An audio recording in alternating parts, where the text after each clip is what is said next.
So, Hello. how are you? I'm good. How are you? So, Karina Kogan, we go way back.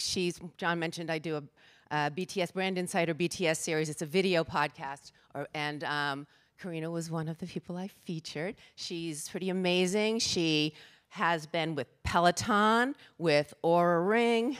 Now I want to get the title correct. You are the Chief Commercial and Marketing Officer at Pvolve. So, Karina, welcome. Thank you so much. Yeah, so, well, first of all, I think I've seen the ads for Pvolve, and I'm like, and maybe Jennifer Aniston had something to do with it because she's pretty fit and makes you want to do that. But also, it just looks like an amazing, fitness routine. So it's kind of stuff that I like to do. But for those who haven't seen the commercials or know about it, can you talk about what Pvolve is and also your role there? Yes, sure. So Pvolve is a very unique fitness modality. We do something called functional fitness that we pair with resistance-based equipment. Why is functional fitness paired with resistance-based equipment really, really good for you? Well, first of all, functional fitness trains your body to move the way your body's designed to move in your life. Lisa mentioned I worked at Peloton. I love Peloton, best cardio machine on the planet according to Men's Health 2018. But let me tell you, it is not functional. When you sit on a bike and pedal, that movement of your legs going, cycling, is not how your body moves in your life. Outside of sitting on a bicycle, you will not leverage that movement in your body.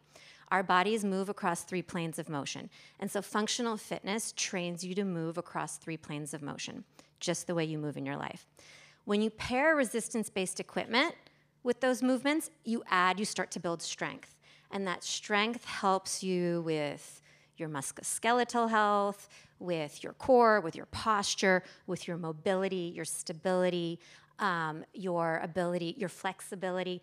It is an incredible way to kind of build your muscles, both major muscle groups and tiny little muscles, in a way that will serve you throughout your life. So it's a very unique modality, very cool.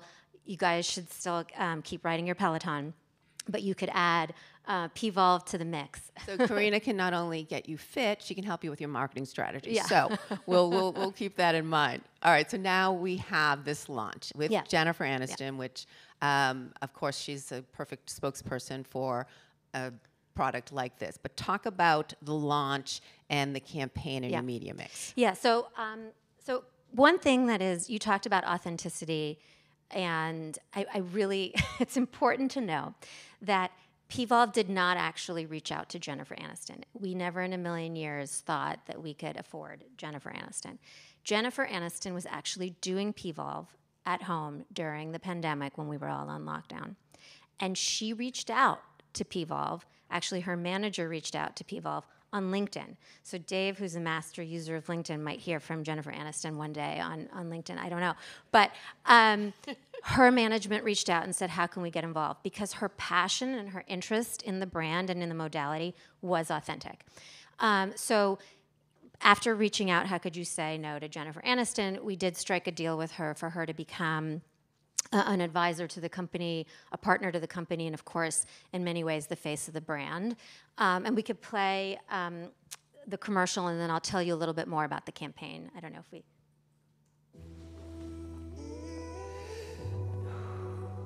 With this workout method, I'm stronger than I've ever felt before. I sweat. I sculpt. I bend. But I don't break. How liberating. Pvolve, a strength that sets you free. She's so attractive, right? Every time I watch that commercial, I'm like, well, oh my the God. funny thing is, she's also, yeah. I mean, that's very aspirational. Yeah. She's very aspirational, but you do still relate to her. Like, so I feel like it's still something you could connect with. She's 54 years old. I mean, she's, but she is, I'll tell you guys, the other thing is being on set with her. If you've shot a commercial before, you're on, it's very long days. And I've worked with fitness models, and you get tired doing working out for 6-7 hours. And she worked out. There was no body double. It was her working out all day. It's exhausting. It's really painful. You are very sore at the end of it. So I just, again, talk about authenticity. This person actually was on set working out from morning till we wrapped in the evening. It was incredible. But yeah, so as far as this campaign is concerned, so we announced the partnership in June. And as to be expected, the press coverage was tremendous. I believe you guys covered it, but we did something like 17 billion earned media impressions in a span of a few weeks. Just insane coverage. But the spot wasn't ready. We just did the announcement. And then we rolled out the spot at the end of August. And it was a really interesting, a lot of learning. Pvolve is a much smaller, less mature brand than Peloton or Aura, where I worked previously. And I had a lot of expectations in my head around what television was going to do for us, because we had this global mega star, this actress. You heard about how Friends is still the #1 watched show on HBO Max. Previously, it was the top show on Netflix as well, before I think they lost their rights to it. So the morning show is on, right? If you guys aren't watching, it's really good. I agree. And you're right. So I had all these expectations around what TV was going to do for us in terms of performance. And historically, in my experience, when you run TV, you drive a lot of traffic. TV is better at driving traffic than I think almost anything. In terms of a sustained kind of scalable way. You can't plan for a viral event, but you can plan TV. So it drove, when we launched on television at the end of August, drove a ton of TV, doubled, tripled on any given day the amount of traffic we were driving to the site. Tripled the amount of leads we were capturing on the site, meaning the traffic was qualified because people, even if they weren't ready to shop, gave us their email address. So we were tripled the number of emails we were collecting. The other thing that happened is, and this is where where I had very specific expectations. Typically, when you run television, not only do you get more direct domain traffic, but you typically get more Google traffic, right? Because people go to Google, they type, in our case, Jennifer Aniston fitness thing, or Jennifer Aniston workout, or Jennifer Aniston abs, or Pvolve, or whatever, and you get a lot of traffic from Google, and you could bid on those terms and get a lot of efficiency because it's very high intent traffic. We could argue whether that's incremental or not, but you're getting a lot more traffic from Google.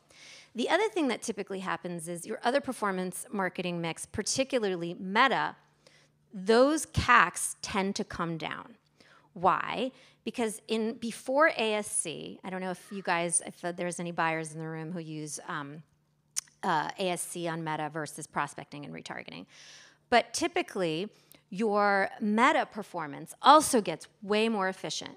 Why? Because you have more people who are aware of your brand, and Meta will, if you're set to optimize for a conversion event and look for efficiency, will have a bigger retargeting pool. There's more people to retarget, and because there's more people to retarget, your efficiency improves on Meta.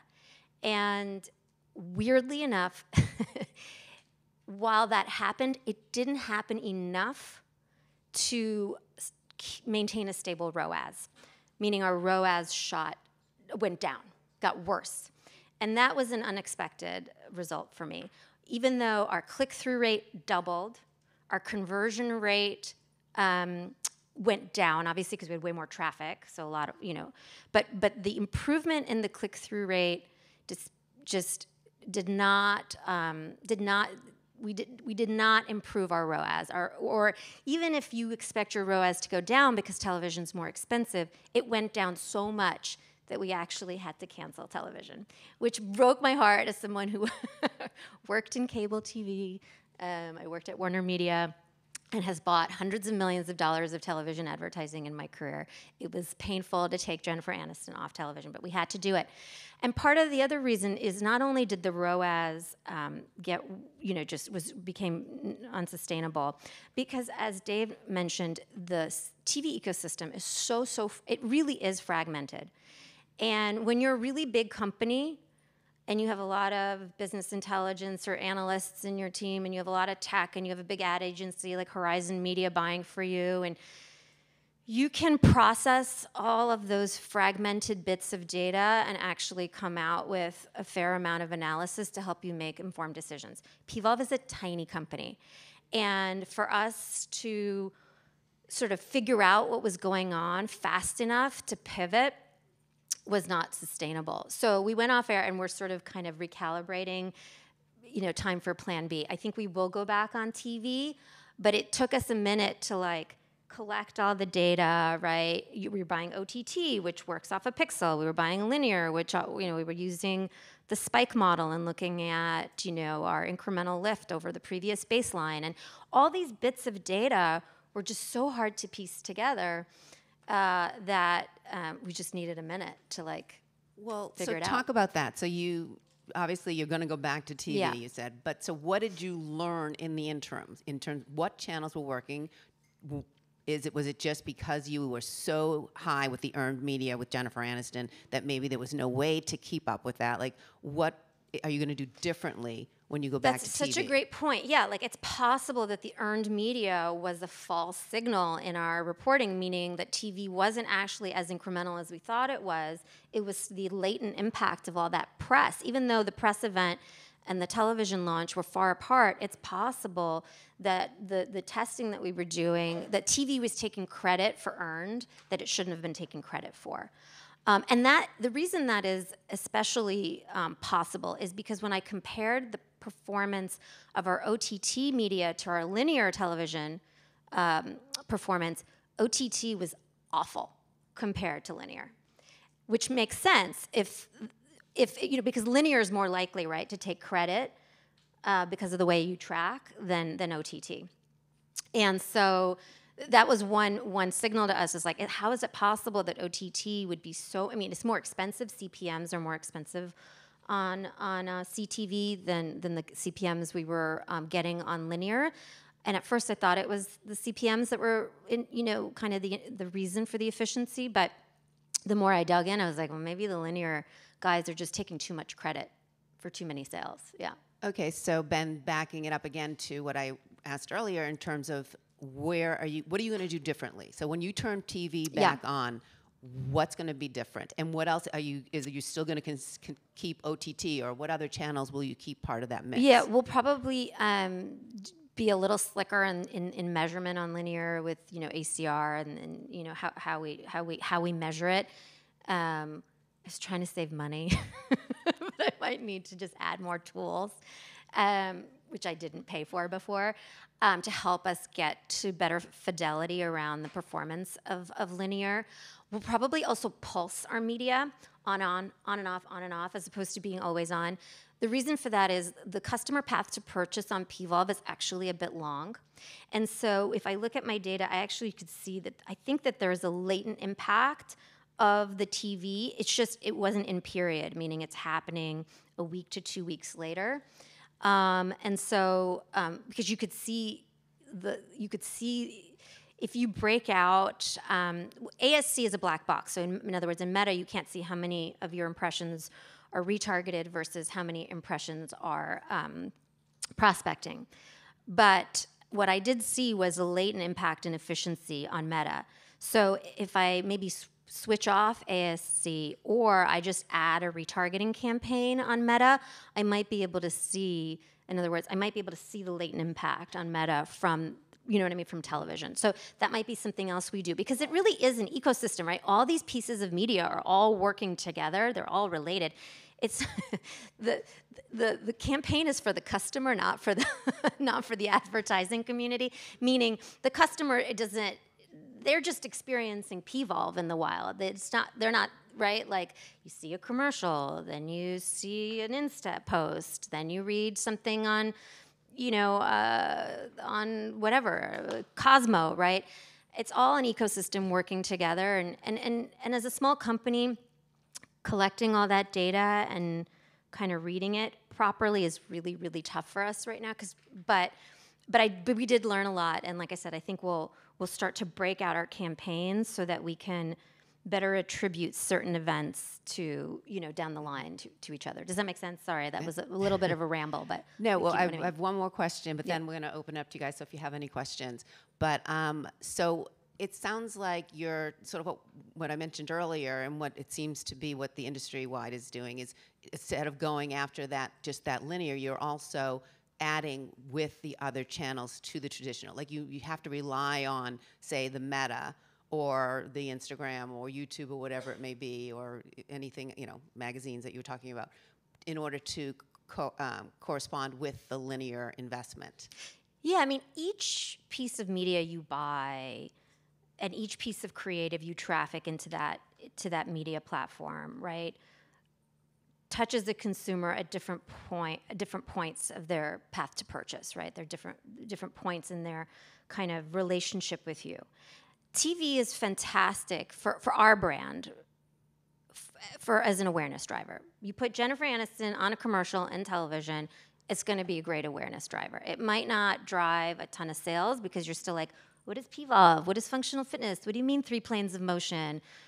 You're not going to get all the information you need in 30 seconds to decide that you're going to buy Pvolve. And by the way, our average order value on our site is in the hundreds of dollars. This is a considered purchase. This is not a $30 product. So it's going to take you a minute before you decide to buy. And so TV is fantastic for driving that awareness. But all those other channels, if they are not becoming more efficient, then there's no point to buying TV, because I could get way better measurement, way more control if I just do prospecting on Meta, right? I could just prospect on Meta and get awareness on Meta. Why do I need television and sitting there trying to piece together all these fragmented pieces of information and terrible reporting? Do you know what I mean? So if I don't see, if I don't see the performance coming from digital, TV probably won't work for us right now. See, it's the combination of all of it. Yeah. And does anyone have any questions? Yes. Our mic man, please.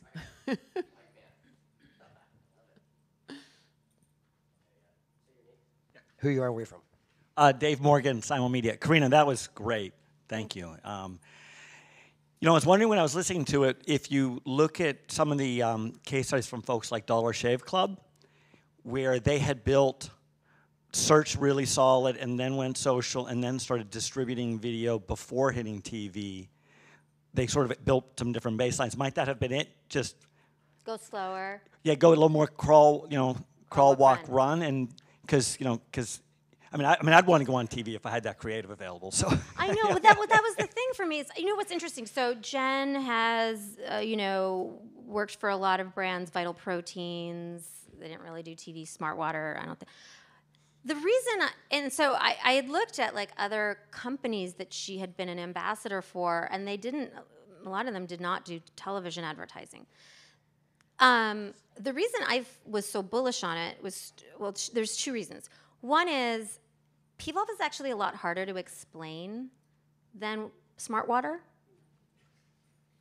And so I just felt like having 30 seconds of her working out was worth putting on television, especially because you get the audio, you get more attention, right, on television. It is more arresting when you're sitting on your couch watching TV than when you're scrolling through your feed. You're just going to get more processing power from the consumer on that format. And because education was such an important part of the campaign, I felt like TV was the right place for us. The second reason is because of my previous experience at Aura and Peloton, where prospecting, and in particular this was the case at Aura, where I was the CMO, prospecting on Meta was actually less efficient than prospecting on television in my experience. When you have a product that requires explanation, in the case of Aura, if you guys don't know, Aura is a smart ring that does a lot of the things that your smartwatch does, like your Apple Watch, but does it through a ring. And you can't look at that ring, and know that it has 7 research-grade temperature sensors and can measure your heart rate variability and can potentially tell you if you have COVID 2 weeks before you have any symptoms, or 9 days, I should say. It could tell you if you're pregnant 2 weeks before. Anyway, I'm not here to talk about Aura. Okay, make sure. But the CAC that we had, because that product was so hard to explain, that prospecting on television ended up being way more efficient, order of magnitude more efficient through television than on Meta. So I was convinced that a product that required this level of education was going to outperform on television than through digital. And And I mean, I guess it was, it's wrong, but I'm gonna give it another go. Do you still believe, though, that it possibly could if you go about it in a different way? I do, Maybe I going do. back to it, and maybe, to Dave's point, slowing it down a little bit, maybe crawling a little bit, whatever you want to call it, and then using the other channels to supplement it. That's right, and reconfiguring how those other channels are all working together. Like I said, the ASC setup on Meta is fairly new. So, I took for granted that maybe I should have had split out my prospecting and retargeting, for example, on Meta, so that I would have more transparency on how TV was feeding retargeting specifically. So I think there's just a ton of learnings, and it's a bummer because you look at brands like Dollar Shave Club. Like I was in Los Angeles last week at another conference, and there was a breakout dinner for a lot of it was all VC, PE guys, 20 founders, and then like TikTok and NBCU is there selling ads, and every single founder. I mean, we're talking about businesses, $200 million in revenue. Yeah, it's not Mitsubishi, but $200 million is enough to buy television. Nobody was on TV. What a waste. How sad that TV doesn't work for a company that's doing $200 million in top line. They're all on TikTok. TikTok's a terrible place for efficiency. It's super upper funnel, great at driving traffic, not great, also terrible at like measurement, right? But none of these brands were really spending on television. There's 100 million. There's still 100 million, Dave, 100 million basic cable subscribers. I mean, that's a lot of people watching a lot of video on a pretty big screen, and there's just billions of dollars being left on the table because it's so hard to buy and measure. And such a bummer because I do think it could drive a lot of business outcomes for smaller brands. But yeah, I'm sorry, we have time for one more question, if that's okay. And I'm so glad TikTok is not sponsoring this event. And when you ask, they have before. Trust me, they've been here. When you ask questions over the next 3 days, just let us know who you are and where you're from. Hi, Caroline Proto. I'm with Luxottica. I'm actually going to take a step before your process. So obviously it's different given Jennifer Aniston approached you guys. But what we struggle with is we know having obviously high profile talent in TV really works well, but it's a huge cost of entry. So how did you guys have that conversation to justify the cost for the license and for having Jennifer Aniston's involvement before you went into production? And obviously you've done some measurement now and you've put hard ROIs to what you did, but how did you kind of navigate that conversation to be able to get the investment from your financial teams? I will tell you that I joined the company at the point that they'd already made a decision to work with Jen. I can't imagine anybody sat in the room and were like, let's not do it.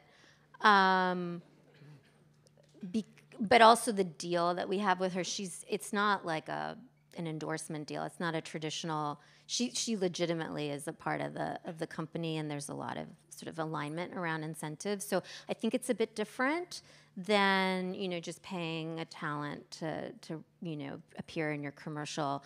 It is, I think, more authentic. She is a legitimate fan and user of the product, which is why I think the earned media performed so well, because she did a ton of press. We had a press day, and she got on the phone through Zoom all day with reporters, and they were asking her really tough questions. I don't think you can answer those types of questions unless you're actually using some of that equipment yourself. Yeah, so. All right. Well, thank you, Karina. Thank that you. was awesome.